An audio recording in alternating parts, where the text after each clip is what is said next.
a lot of people in the industry that thought that that was going to really hurt the industry, right? Like if a company could get affordable health insurance through the government or on their own, why do they really need a PEO anymore, right?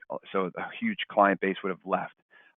As we see now, it didn't necessarily work that way, but what it did do was create a lot more um, regulation that companies need to understand how to comply with. And so what was originally thought as something that could hurt the industry, it created a lot of business for the industry because you had that company that was over 100 employees. Now they have to offer health insurance.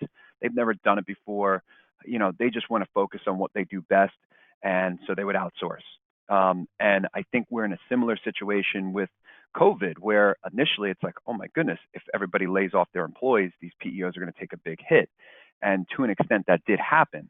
But now, as we live in this post-COVID world, or we're in it now, I like to think we're out of it. But as we deal with this, it's going to be more and more important to employees to understand that they have good health insurance for them and their families. God forbid something does happen, they've got access to disability policies, right? So there's a huge spotlight on benefits yet again, and then there's this huge spotlight on work from home, and having a flat organization that could be in many, across many different states.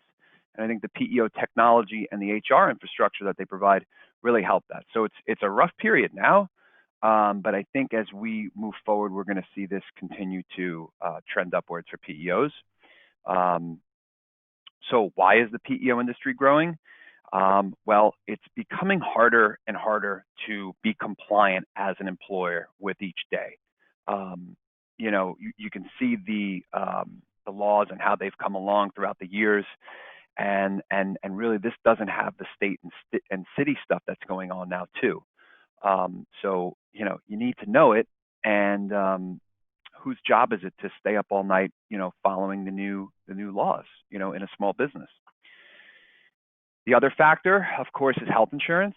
So the costs are just continuing to go up. I think it's the only industry out there where if you get an 8% annual increase, you've like, dodged the bullet and you're almost happy with it.